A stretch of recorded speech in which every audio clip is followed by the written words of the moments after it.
Sir sir मुझे छुट्टी चाहिए। ओ आखिर वो छुट्टी आपको किस लिए चाहिए? सर आज तो रक्षाबंधन है सर, जानते होगे। हाँ तुमने सच कहा, आज रक्षाबंधन का त्योहार है। जी सर। ठीक है तुम जा सकती हो। Thank you sir.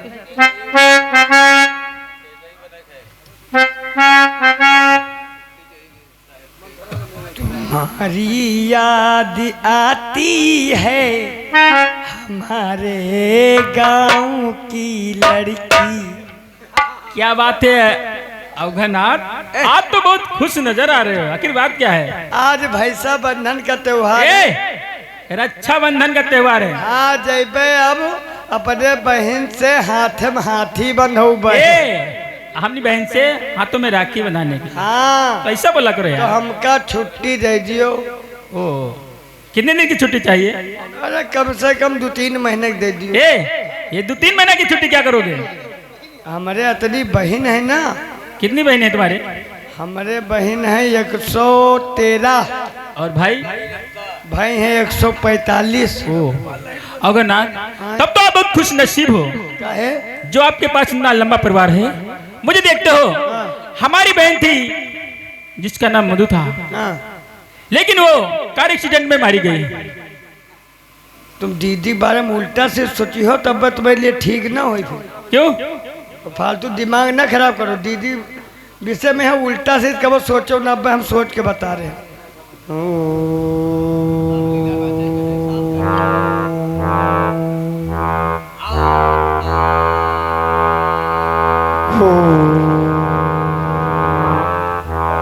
दीदी जिंदा है। दीदी जिंदा है और दीदी बारे में उल्टा सीध ना सोचो। तुम अंतर्यामी हो ना? अंतर्यामी हम बापान, समझो। और हम जा रहे हैं राखी बंधो, हमका छुट्टी दियो, हम चली और तुम दीदी से राखी बंधवा ले आओ जा। ठीक है? ठीक है ठीक है, तुम जाओ, मैं तुम्हें 2 दिन की छुट्टी दे सकता हूँ। 2 दिन की छुट्टी ना दियो, कम से कम तो 3 दिन की तो दिन दियो। 3 दिन की दियो, अब हम 0 बढ़ा के खुदे बढ़ा ले। ठीक है तुम जा सकते हो।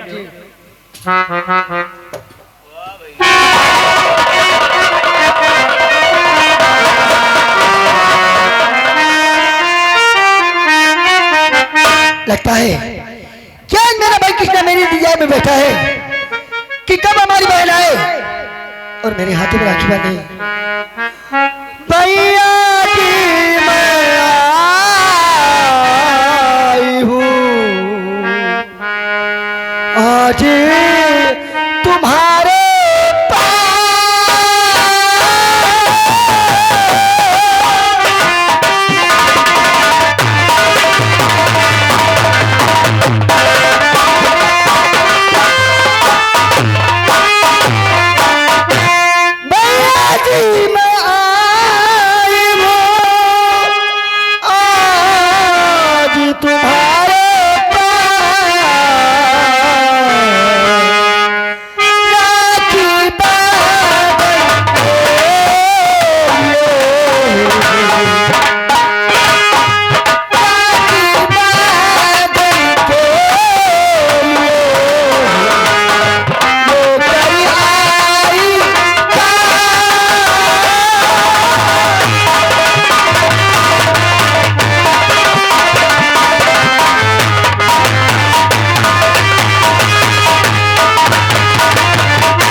मेरे मालिक, ये कौन औरत है जो इंस्पेक्टर कृष्णा को भाई कह रही है? आखिर तुम कौन हो? अरे कृष्णा तुम मुझे नहीं पहचाना? मैं तेरी बड़ी बहन मधु रे। क्या दीदी? हाँ कृष्णा। दीदी कृष्णा दीदी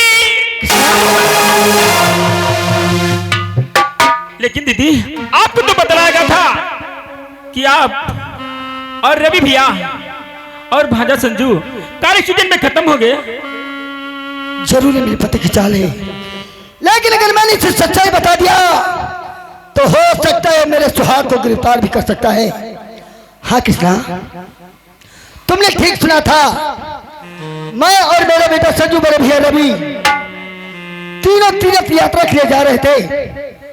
अचानक ट्रक एक्सीडेंट में मेरा बेटा संजू बड़े भैया रवि दोनों मौत के नींद सो गए। मैं अस्पताल में थी। जब मैं वहां से निकली तो मैंने क्या देखा, क्या राखी का दीवार है, सभी बहनें अपने भाइयों के हाथों में राखी बांधती हैं। तब तक मुझे सूचना मिली कि मेरा भाई कृष्णा इसी चंदनपुर चौकी पर तैनात है, तो मैं ये खुशी रोक ना पाई।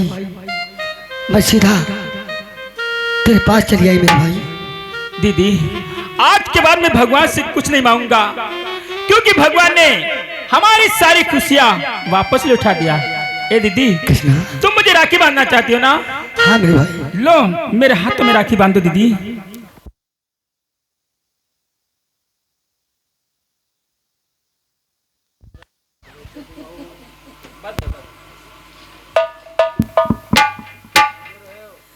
कृष्णा,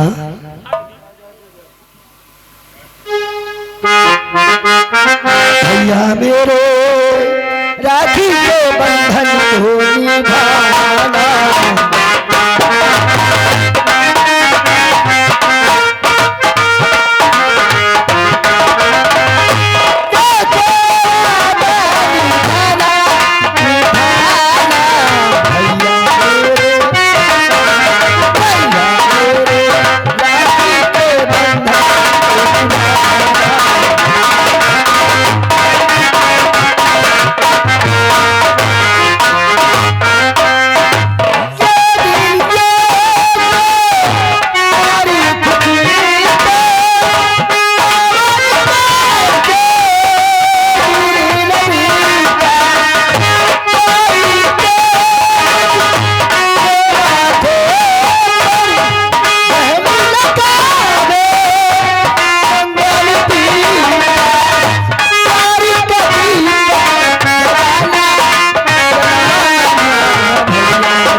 मैंने तेरे हाथों में राखी बांध दिया, अब मैं अपने घर जा रही हूँ। ठीक है दीदी, तुम जा सकती हो।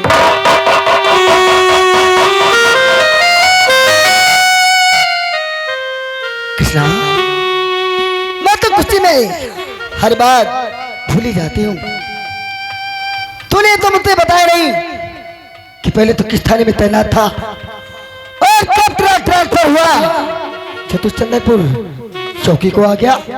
दीदी, इससे पहले हमारी ड्यूटी शहर सहारनपुर में लगी थी, लेकिन यहाँ पर डाकू धर्मा का कुछ ज्यादा ही आतंक बढ़ गया था, इसीलिए उससे पकड़ने के लिए मुझे चंदनपुर चौकी का चार्ज मिला है। तो तुम डाकू धर्मा को गिरफ्तार करने के लिए आए हो? हाँ। कृष्णा, भाई मेरे भाई तो उसके बारे में कुछ नहीं जानता। वो गरीबों की जान है, गरीबों का मसीहा है, तो उसे गिरफ्तार नहीं कर सकता। दीदी, मैं जानता हूँ कि वो गरीबों का मसीहा है, गरीबों का अन्नदाता है, लेकिन वो कानून का मुजरिम है और मुजरिम को तो सजा मिलनी ही चाहिए। मैं मानती हूँ मेरे भाई क्यों मुजरिम है, लेकिन अगर तूने उसे गिरफ्तार कर लिया तो जानता क्या होगा? इस चंदनपुर गांव की जनता भूख और प्यार से तड़प तड़प के मर जाएगी। इसलिए मेरी भाई मेरी बात मान, तो उसे गिरफ्तार करने का ख्याल अपने दिल से निकाल दे। तू डाकू धर्मा की बात करते ना? हाँ, तो डाकू धर्मा की बात करते ना? जिस दिन मेरे हाथ लगे ना, उसके बाप घसीटते हाल लेकर आऊंगा। तो डाकू धर्मा को गिरफ्तार करेगा? अरे डाकू धर्मा गरीबों की जान है, गरीबों का मसला है, तो उसे गिरफ्तार नहीं कर सकता। ओ, तो ये बात है। डाकू धर्मा तो कानून का मुजरिम था ही ना, साथ साथ तुझे भी कानून का मुजरिम बना दिया ना। और तो मुझे कानून का दुश्मन नहीं, बल्कि तो मुझे इंसाफ मिले चुना है। देखो मेरी बहन, अगर तुम्हारे साथ में कुछ गलत हुआ है ना, तो तुम मुझे बताओ, मैं तुम्हें इंसाफ दिलाऊंगा। नहीं, तुम्हारा कानून मुझे इंसाफ नहीं दिला सकता। ए कृष्णा, मैं तुझे समझा कर यहाँ से जा रही हूँ, तो डाकू धर्मा को नहीं गिरफ्तार कर सकता, क्योंकि डाकू धर्मा गरीबों की जान है, गरीबों का मसीहा है, तो उसे गिरफ्तार नहीं कर सकता। आई हूँ अपनी मर्जी से और जाओगे भी अपनी मर्जी से, समझे? आई अपनी मर्जी से, लेकिन जाओगी पत्थर कृष्णा की मर्जी से।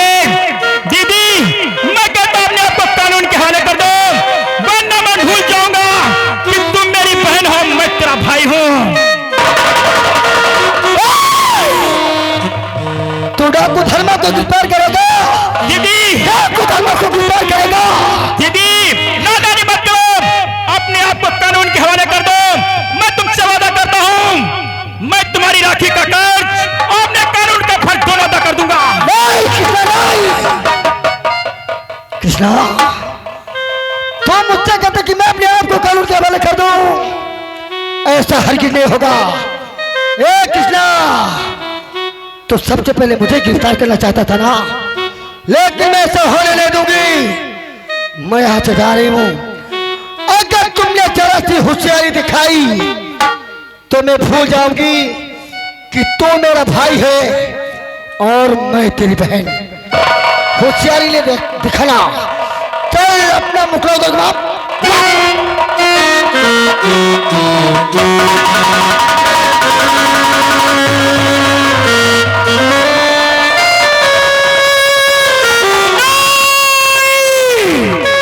डाकू धर्मा, तू तो कानून का मुजरिम था ही ना, साथ साथ हमारी बहन भी कानून को मुजरिम बना दिया ना।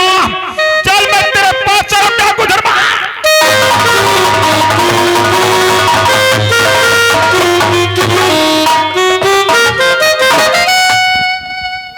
ओह माय गॉड, ये साली मधु चंपल की शेरनी बन गई है। तब तो सबसे पहले मुझे गोली मारेगी। मेरे साथ साथ छोटे सरकार को भी नहीं छोड़ेगी। इससे पहले कि हमें मौत की नींद सुला दे, ये खबर मुझे छोटे सरकार तक पहुंचाना होगा डंडा घुमा के।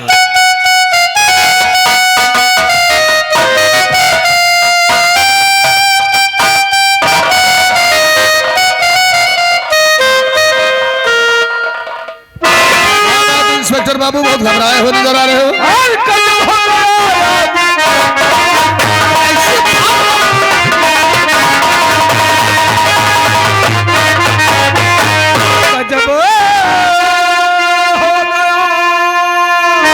आज सरकार अब करो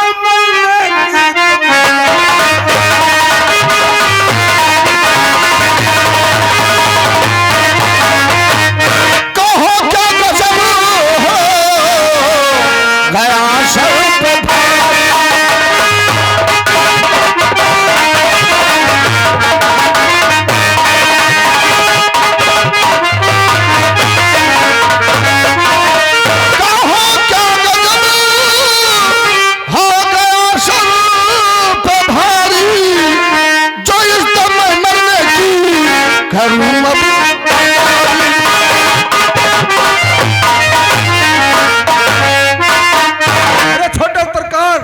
मधु चंबल की शेरनी बन गई है। क्या? उसने कसम खाया है कि जब तक हमें और तुम्हें जानते नहीं मार देगी, वो अपने हाथों में बंदूक नहीं फेंकने वाली है। मुझे तो बहुत घबराहट हो रही है। मैं अभी मरना नहीं चाहता हूँ। मैं सोच रहा हूँ कि अपना ट्रांसफर किसी दूसरे जिले में करा लूँ क्या? ठहरो यार, जब भी तुमको ट्रांसफर करवाने की बात किया करते हो, सबसे पहले ये बताओ कि मधु है कौन? मधु को भूल गए? अरे भीमा तराबी की पत्नी है मधु, जिसकी जवानी से तुमने खेला था। लेकिन तुमने तो उसे पागल होने के लिए लाकअप में डाला था। तुम्हारा कहना सही है, लेकिन सारे फसाद की जड़ साला डाकू धर्मा बन गया, जो लाकअप तोड़ के उठा ले गया मधु को और आज बना दिया चंबल की शेरनी। सारे फसाद की जड़ वो डाकू धर्मा है। बिल्कुल, उसने मधु को चंबल की शेरनी बनाया है। जी हाँ। तुम बता सकते हो